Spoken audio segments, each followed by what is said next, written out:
посещение в Рейсют демоцентъра в Аджут. Срещата бе открита от госпожа Йоника Манайла, румънският координатор на проекта, последван от процедура по обмен, за да се опознаят двете страни. Сред румънският отбор имаше 2 семейства, млади хора с техните деца и 2 млади жени с увреждания. Госпожа Алина Си Марсиан Лазар, представител на местната агенция по заетостта, и Аурелия Анастасия, експерт по туризъм.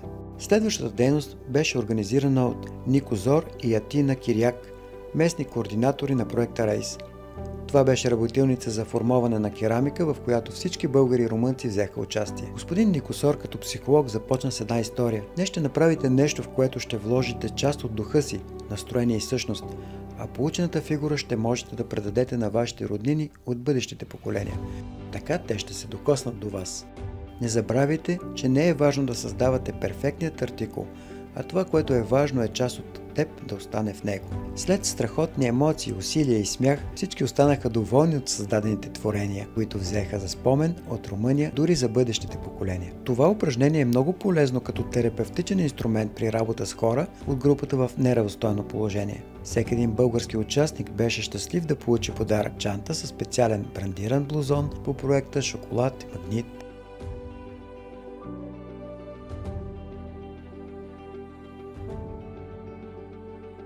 Посещение на Вранчея Паунести, Рейс демоцентър за селски туризъм.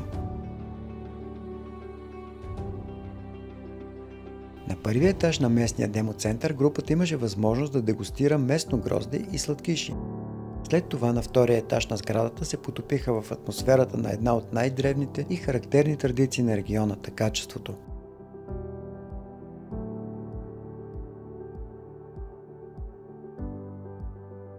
Местни жени демонстрираха технологията на такане на стан, занаят, който се практикува и до днес в някои райони на България. Румънските колеги споделиха, че млади туристи-посетители много се интересуват от тази дейност на техните баби и дядовци.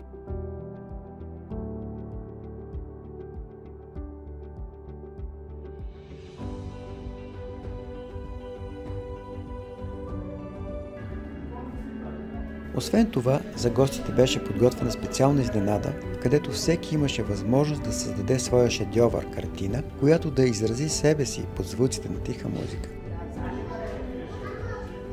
Упражнението по рисуване донесе много вълнение, когато и гости, и домакини, дори и най-малките участници седнаха всеки зад своя статив и се впуснаха в магията на рисуването.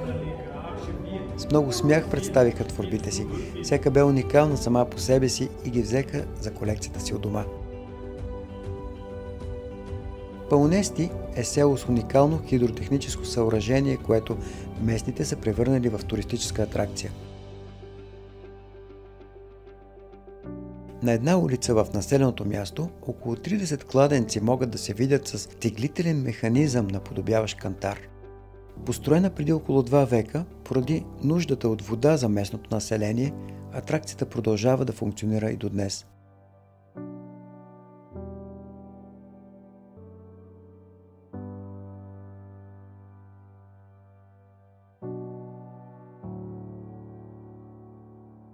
Първият ден завърши с традиционно изнесена на открито обща вечеря в Балта Парадисул, ресторант Пескари Лор, близо до село Пофести.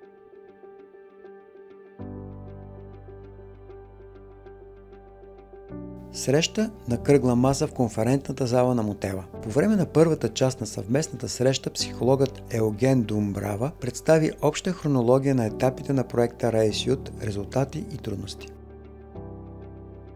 4 от получилите грант млади нииц представиха бизнеса си пред българските колеги. Арина ще закупи багер за извършване на земекопни работи за физически лица и общини. Джорджиана произвежда изкуствени цветя, с които ще прави красиви аранжировки в различни пространства. Йоани ще закупи мобилен камион за вулканизаторски услуги за селскостопанска техника в региона. Мариан ще закупи камион за бързо хранене, с който ще обслужва панаири, а фермерски пазари и местни млади производители ще му доставят продукти. След кафе паузата, българският координатор на проекта Станимира Хаджимитова представи направеното в България. Подходът, който българите използват в проекта, беше различен от румънският. Създаден е специален демоцентър Рейс Брезник, където бяха проведени много обучения и срещи с нииц и местни заинтересовани страни. Екскурзия до малък селски туристически район 100 км от Аджут.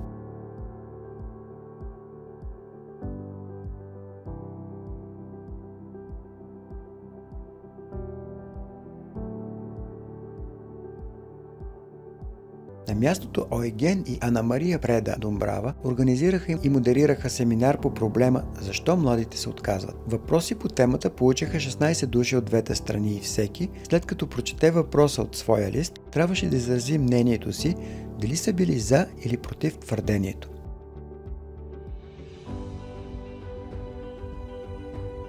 Денят завърши с много вкусна традиционна вечеря на открито.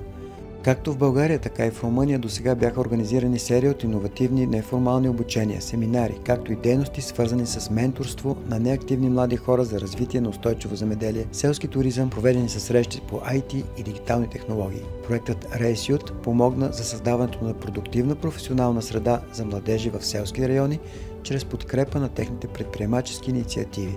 Значителен брой преминали млади хора през младежките центрове Рейс взеха важното решение за започване на собствен бизнес.